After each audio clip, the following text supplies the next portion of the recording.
I was told not to smile until I fixed my teeth. So I got new ones. I have never in my life compared my teeth to anyone else's. I had so many personal hang-ups as a kid, as well as myriad reasons why others mocked me.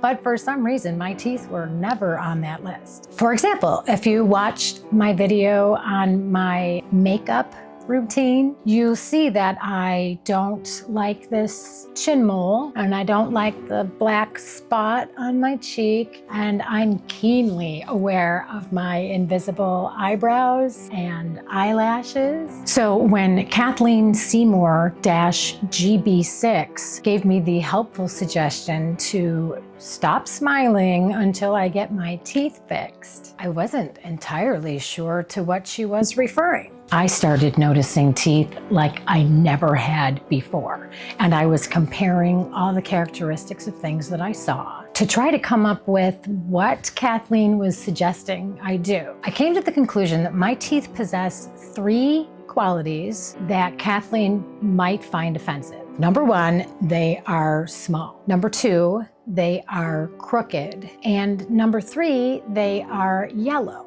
As far as having small teeth, well, I've always had a gummy smile.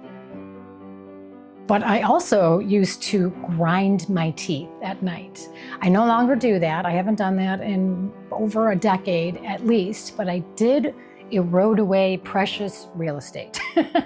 My teeth were probably slightly bigger, but now they're just ground down. But aside from just wearing away some size and some height, the grinding almost caused irreparable neurological damage.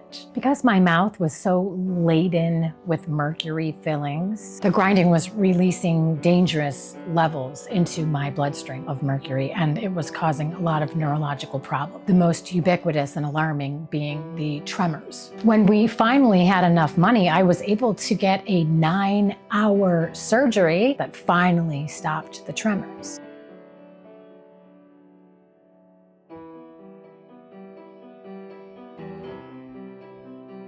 I've also done stupid stuff with my teeth. I tried opening a beer bottle when I was 16. I knocked out a tooth and loosened 2 others. And I was really scared of getting in trouble, so I just stuck the tooth back in, and it's been there ever since.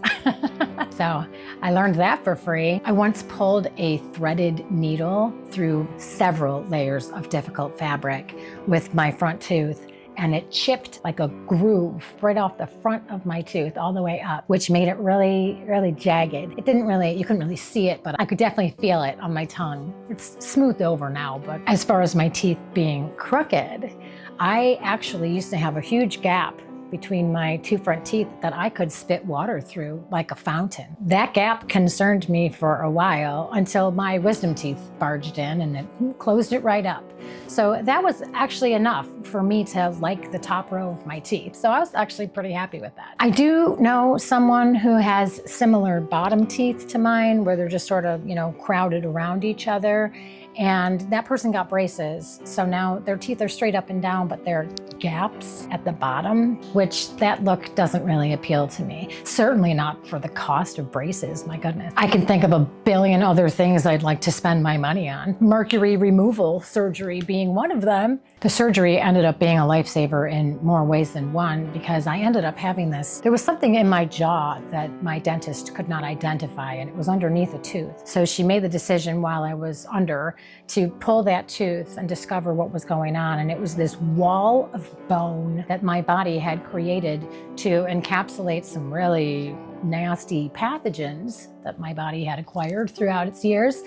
And it was saving my life, that wall of bone. So she took out that tooth, and part of me was kind of hoping that maybe these guys would spread out a little more once there was room, but I guess that's not how teeth work. It was really weird getting used to my new jaw. Eating was wrong, talking was wrong. It felt like I would never get used to it, but I did get used to it. It's more neutral and inconsequential than I thought it would be, losing a tooth. And I actually like to stick my pinky fingertip in the hole and bite down. It feels like snuggly, like comfortable. And as far as my teeth being yellow, my goodness, I smoked my first cigarette at age 9, which developed into a wildly unhealthy coping mechanism that I wholeheartedly embraced until the first time I got COVID. I also have under my belt almost 50 years of drinking coffee like it's my job. Now, I can't do anything to make my teeth bigger. So in order to rectify my small teeth, I'd need to cover them with something fake. First of all, no thank you.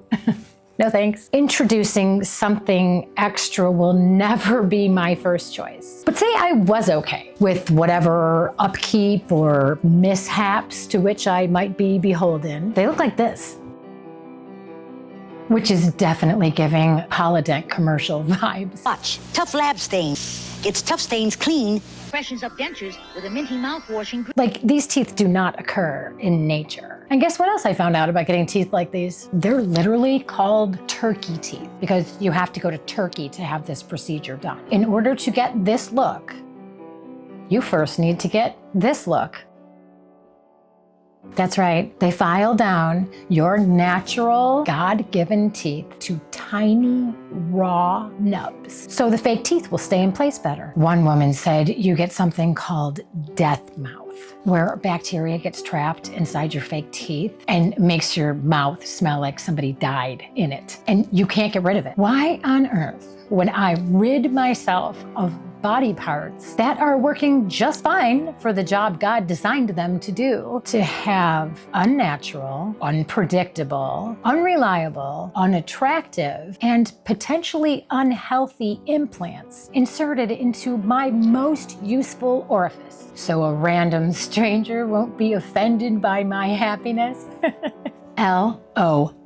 So no braces, no turkey teeth. Really, the only thing I can do anything about is the yellow. Everything I've watched indicates that this is something fixable. I determined that the best option would be baking soda and activated charcoal. Now, you can only do it once a week, okay? So I'm gonna do it, I'll do it today. I've already brushed my teeth the regular way, and I will continue to keep my same dental routine. But once a week, I will do the baking soda and the activated charcoal, and I will see if it makes a difference. I spent many years digging myself out of a hole of self-loathing. I had to actively find things about myself that I liked, and I had to address what I didn't. It was never easy, but it was always worth it. As a result, I can occasionally reach an inflated sense of self-worth. I start thinking I'm all that and a bag of chips until something humbling comes along. So I appreciate Kathleen's aggressive assessment of my appearance, and I plan to use this knowledge to better myself. I have been somebody in the past who has mocked people's physical appearance. So when other people mock me, I feel like I deserve that.